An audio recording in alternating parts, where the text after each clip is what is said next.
Okay. Specifically on their athletic field and their track field. Just big piles of shit. And they couldn't figure out who it is. They found out it was the superintendent for the school. Not for that school. He was for the neighboring school district. Oh, okay. Really? He was coming over and taking a dump in their athletic field almost every day. Every day, dude, taking a shit. How did they catch him? I think I got him on video. Yeah, they started setting up cameras to figure out who it was. Which, the guy's stupid anyway. Obviously, if you're going over and dropping a deuce in somebody's athletic field every day, sooner or later they're going to set up a camera. Oh, yeah. Good God. Eventually you got to stop. Every school's got a media department, right? Oh, my gosh. And they've got security, too. I think Jackie Gleason had the best phrase for that one, What is the world coming to? Well, he's been charged with lewdness, littering, and defecating in public. And littering? That's the understatement. Yeah, it's 42 years old, too. Has he been suspended, fired, or anything? He's already been, released from... Well, wait a minute. It said they can only withhold his pay in the face of the indictments or tenure charges as a matter of state law. Nice. So, in other words, as soon as he gets convicted, they can let him go, it sounds like. But but he's been charged. No, he's not convicted. Yeah, he's been arrested. He's definitely suspended from the school, but he's still getting paid. That's great. Yeah. You know how long that could get drug out? That motherfucker 6-8 months. Paid for a while. Yeah. Yeah. Superintendent, is he elected? And he's in New Jersey. He can go and eat White Castles and really generate a lot more. Well, you might want to call this guy up and see if he can sniff his farts. Yeah. That's what made me think of it. Perfect. Maybe when we get those two together. When we have him on, we need to marry these two together on a show, definitely. White guy that shits everywhere, and the little gay black guy that loves smelling farts. Oh wow! What do you think? I don't know what to say. Can we pull that one off? We can pull that off. No, we can't. I don't think. Maybe the fart smelling gay black guy. I can get that guy on the air. I can get that guy. Oh, I'm sure he's not going to be the issue. It's going to be the superintendent. Yeah, we'll have to call the jail. No. He's already out. You think? Oh, yeah. A couple of those are city ordinance violations. Shitting in public. Well, it's too bad they couldn't have done something like cruelty to a minor on that. I mean, they probably could have fit that charge in somewhere. I mean, in most states anymore, if you perform any kind of acts of lewdness or violence in the view of a minor, you can be charged with cruelty to a minor. Yeah, so I guess so. But we haven't talked about anything paranormal yet. So we're not investigating this weekend, which really sucks. I have been out trying to get a site for us since the last investigation, Oakland Plantation.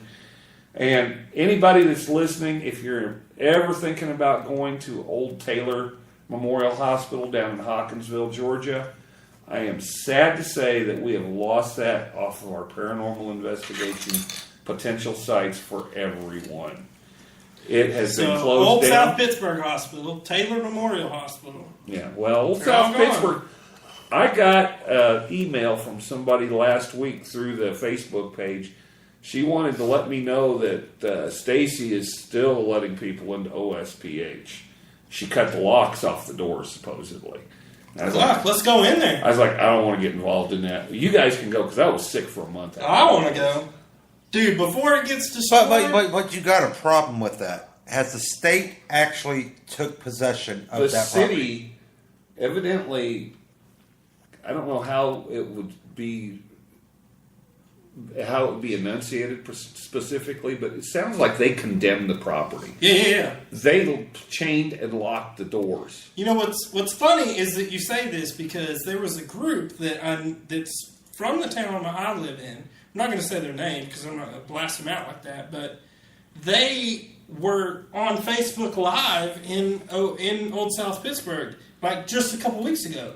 And I was like, wait, but they were volunteers for there. So I was thinking, well, maybe they're doing something.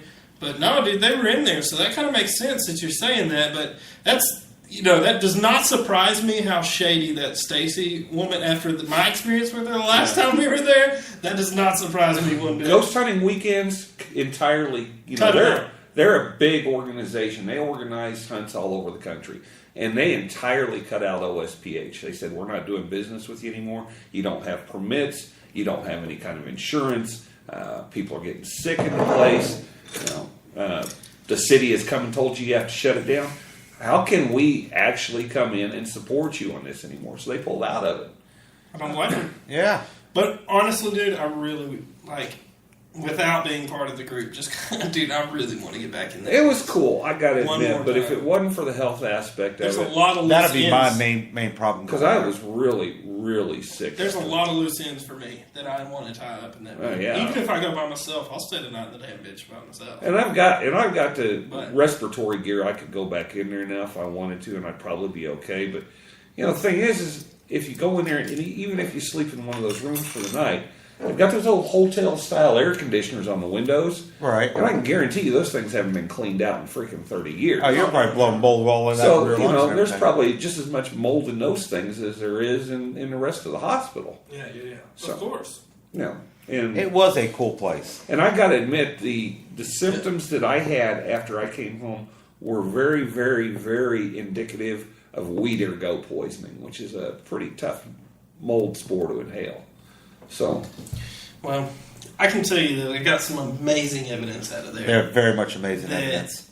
I was sickened when I heard that it got closed because I wanted to go back this year, even if it was an extra investigation because I knew you didn't want to go back there. But well, I really wanted to get back in that fucking. I don't want to go because I felt like it wasn't anything there. I just didn't feel like it was going to be healthy for Oh me. yeah, no, I don't doubt it.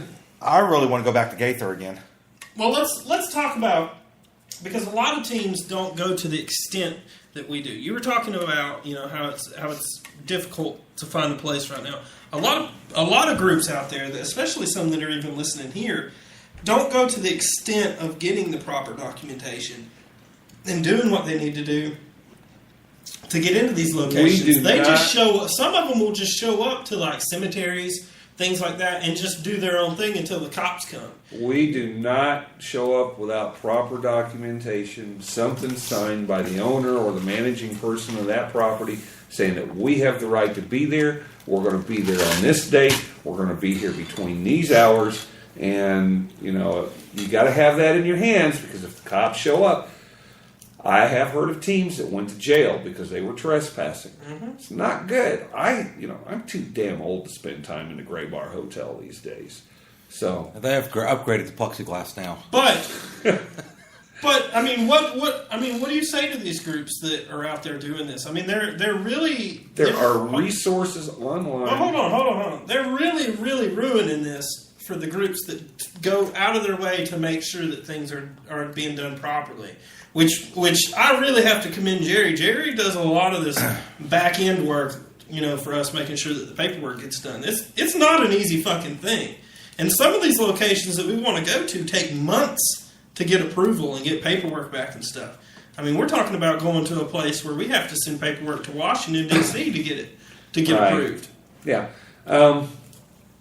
There's resources online, several of them online, and if there's any groups out there that want samples of paperwork, I wouldn't have trouble sharing what we've got. Hell with no. Because our paperwork's pretty solid. Ours is spot on. And if there's any teams out there that need any samples of paperwork, I wouldn't have any problems with sending it to you. I'd redact some of the things that we've got in it simply with our name and stuff, just for legal purposes. But I'll be happy to send you the stuff. But get your stuff in order. Make sure you have permission. I highly recommend to you guys that you have some sort of liability insurance on your group too. You're going to need it down the road. If you ever do any historical sites, a lot of times these places that run historical sites, they demand that you have liability insurance in case you break something. Mm-hmm. And you should have it for your team members. What are you going to do if one of your team members takes a fall sometime? They can sue you. Yeah. And if you're running that group, you're going to be the prime target of it. Now, I know there's a lot of folks out there in the paranormal field that say, well, I don't have anything they can take anyway. Man, you don't want to deal with this stuff. Take it from me as a home inspector, as a guy that has to deal with potential liability every day. You don't want to expose yourself to it. You don't want to expose the other members of your team to it. Get it done and make it easier for yourself. Get yourself a plethora of forms. You want to have permission forms for being on property. You want to have permission forms for releasing evidence. You want to have confidentiality agreements with the people that you go to, especially on private investigations, so that maybe you don't want them to tell your investigation methods to other teams. I've got a ton of forms, so if you really want any of them, just give us a holler or send us an email at paranormalresponsega@gmail.com, and I'll be happy to share that stuff with you. Absolutely. It's completely necessary to do it. Because like I said, I mean, it really just makes us all look bad when when these, people think nowadays that they can just create a Facebook page and get a couple of their friends and buddies. They got a video camera and they can go out and investigate.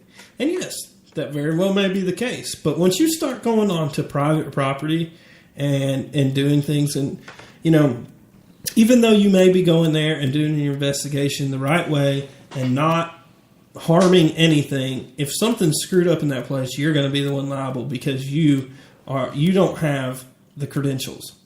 Remember the old team. Oh, yeah. Remember Hell's Gate. Oh, yeah. We've been going to that cemetery for years.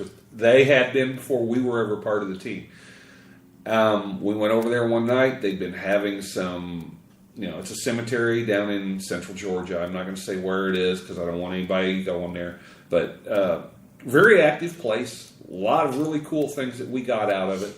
But we went over there one night and they had been having some people coming in, performing ritualistic behavior, desecrating some graves, things like that. We went in and the team owner had permission ongoing for years to go in there. And we actually got threatened with going to jail that night if we did not get off the property. Yep. And, so that's one of those situations where, a piece of paper in our hand would have been better. That's happened to us. Yeah. I mean, that happened at Oakland Plantation, as a matter of fact. We got visited by the cops at Oakland. And all you got to do is wave that paper from the owner. We got visited by him when we were at Stone Mountain Cemetery. Yeah. Of course, that guy was he was very cool. So. Oh, yeah. Matter of fact. And a lot of them, all you got to do is say, I have the paperwork. Some of them don't even check it. Yeah. But if they do check it and you don't have it, you're screwed. Mm-hmm. Yeah. I mean, I've always got a copy of it in my computer bag. Yeah. And that's one thing. Like, we as a group, as Paranormal Response Team, we do not show up to a location without completed paperwork. If we don't have completed paperwork, we push the investigation. And I've had a few investigations that have fallen through simply because people didn't want to fill out the forms. Yep. I've got a couple of them that aren't quite as important, like they're interviews of clients where we want to get an idea of all the history of a place. We want to know everything that's going on there. Even with deaths, and it's so much easier to have it in a written form where we can communicate it to the team and say, this is what we've got going on here, instead of passing it on word of mouth, because something's going to get missed all the time. So, and that interview form is pretty lengthy. It's probably about 10 pages long on the big one. There's a lot of questions in it. And it even goes back to when we're reviewing evidence and stuff. I mean, there's things that we could have forgot from that interview. Mm-hmm. But now we can reference the paperwork because, when we do our interviews, we're writing down the answers to everything I think these people say. Or we're recording the conversation. Or, however we go about doing it. I think part of it, too, is some of the questions are kind of personal. Oh, yeah. They do ask if there's been anybody that's ever been treated for mental illnesses or, if somebody's been using drugs and things like that. That's necessary stuff to know, though. I mean, it is. Come on. They're inviting us in to come in and do their property. We need to know what's going on with it. I don't want to send my team into some place where there's a potential danger. And any of those situations can be. I mean, remember when we went to Butler Plantation that one night when we were down in St. Simon's Island? Mm-hmm. And, we weren't investigating. We were just looking at a property that we wanted to come back and investigate, which eventually we got turned down for because it's run by the Department of Natural Resources, and what we want to do is not good with what they want to do with the property. So, but we went, we were walking around the property and we ran into a couple meth heads that night. Oh, yeah. Yeah, doing drugs out in the back. it was dangerous as hell. And this is in the middle of nowhere. Like, Yeah. there should not be people out here. There's not a light within 4 miles